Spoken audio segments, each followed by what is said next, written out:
کہ آپ اور ہم مسلمان ہیں. مسلمان ہونے کے ناطے ہمارے کچھ حقوق ہیں جو ہمارے اوپر لازم ہیں. مثلاً ہم نے ہر کام میں اپنے مولا، اپنے اللہ، اپنے خدا کی رضامندی کو دیکھنا. دوسرے لفظوں میں طبیعت کو نہیں دیکھنا، شریعت کو دیکھنا ہے. یہ کیوں کہہ رہا ہوں؟ یہ اسی لیے کہ کھانا پینا، اٹھنا لیٹنا، جاگنا، شادی بیاہ، باقی معاملات، یہ تو مسلمان اور کافر دونوں کرتے ہیں. تو مسلمان کیسے کرے گا؟ اگر صرف کھانے پینے کا نام زندگی ہے تو جانور کھانے پینے میں ہم سے زیادہ بہتر بیٹھے ہیں کہ انہیں پہلی کا اور یکم کا اور جاب کا اور تنخواہ کا کوئی انتظار نہیں ہے.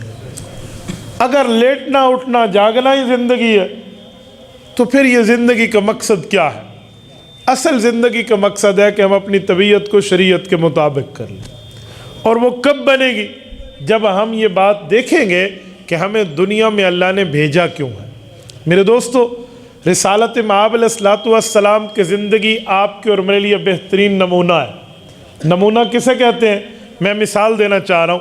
یہ ہماری واسکٹ ہے بھئی، اس جیسی میں نے واسکٹ سلوانی ہے تو یہ جا کر درزی کو دیں گے، اسے رنگ بتائیں گے، طرز سلائی بتائیں گے، پوری ترتیب بتا کر اسے کہیں گے ایسا بنا دے. اس نے ویسا بنا دیا تو وہ اجرت کا مستحق ہے. اس کی مخالفت کر دی ہے تو وہ کوئی اجرت کا مستحق نہیں ہے. حضور پاک علیہ السلام کی طرز زندگی بھی ہمارے لیے نمونہ ہے.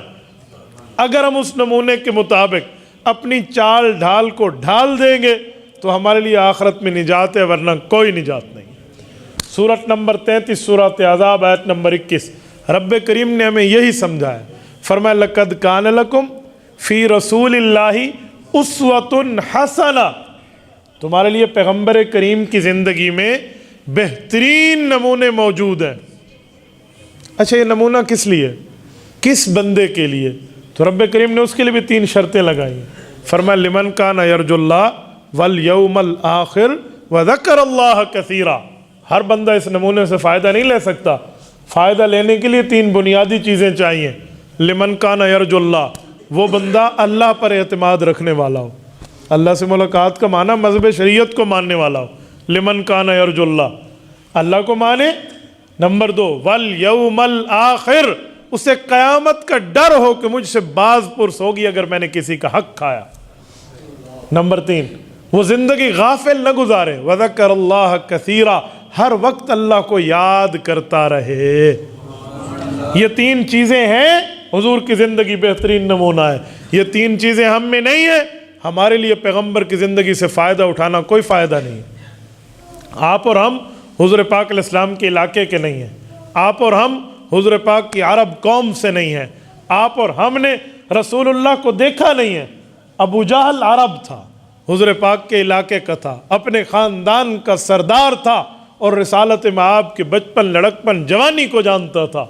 پر اس کے لیے تو رسالت مآب کی زندگی نمونہ تھی، پر اس نے عمل نہیں کیا. کیوں؟